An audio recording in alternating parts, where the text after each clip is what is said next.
Bom, enquanto os Estados Unidos e vários países estão planejando e retomando a atividade, aqui no Brasil, a epidemia, infelizmente, ainda avança. Denise Campos de Toledo, qual o efeito que isso tem para a economia? Bom dia. Bom dia. O efeito principal é que podemos ficar atrasados em relação a essa onda de retomada da atividade global. Há dúvidas no exterior quanto ao ritmo dessa retomada. A gente tem visto aí no mercado altos e baixos em função do noticiário referente ao controle da pandemia, ao ritmo de reabertura das várias economias. Agora, o fato é que essa reabertura está acontecendo. Tanto que nós temos, inclusive, uma recuperação dos preços de petróleo, dos preços de outras commodities também, há um aumento da demanda, exceto que houve redução dos estoques de petróleo nos Estados Unidos, mas tudo isso tem a ver com a máquina voltando a funcionar na economia global. Então, o que se espera é que a partir daí venha um processo de recuperação, inclusive nos Estados Unidos. Agora, o Brasil continua convivendo com os riscos de avanço da pandemia, nós não chegamos ainda ao topo, há preocupação, há possibilidade, inclusive, de lockdown em grandes cidades, como é o caso aqui de São Paulo.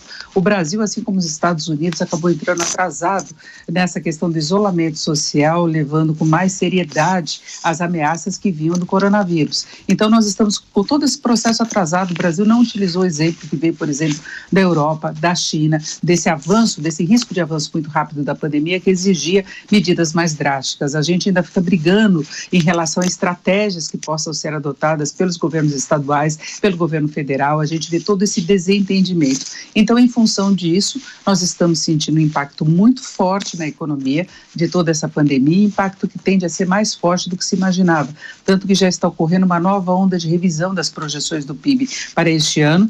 Mercado financeiro, na média, organismos internacionais, o próprio governo ainda trabalham oficialmente aí com um tombo, uma retração do PIB em torno de 5%. Agora, já estão ocorrendo essas revisões para alguma coisa entre 7% e 8%. E o pior momento da economia tende a ser exatamente esse segundo trimestre. Além dessa questão relacionada ao controle da pandemia, a gente tem problemas operacionais muito sérios do lado do governo no que se refere à concessão de crédito. O crédito não está chegando às empresas como deveria e é fundamental que haja essa participação do governo, porque houve uma interrupção da atividade, então as empresas precisam desse oxigênio financeiro e com todos os entraves, as empresas não podem esperar. O que acontece é que elas acabam demitindo.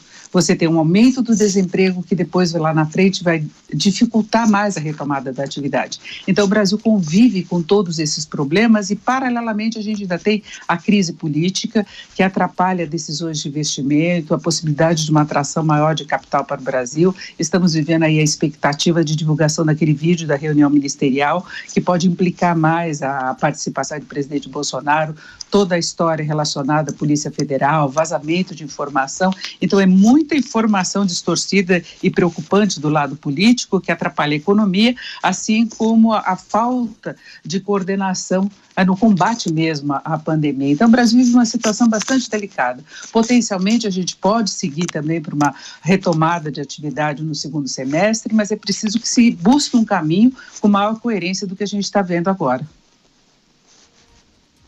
Esperar do mercado hoje?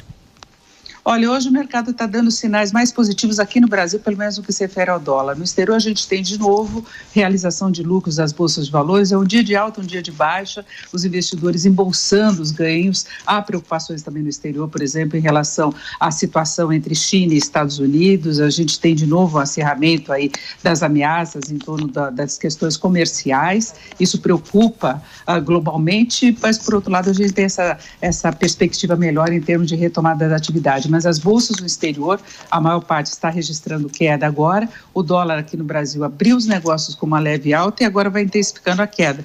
No momento, a queda é de 0,44%, a cotação de venda está em R$ 5,66. Agora, acompanhar o noticiário, né? Dos pontos que eu ressaltei foi essa questão política, isso pode mudar o humor do mercado de uma hora para outra. Economia no Jornal da Manhã com a Denise Campos de Toledo. Até mais, Denise.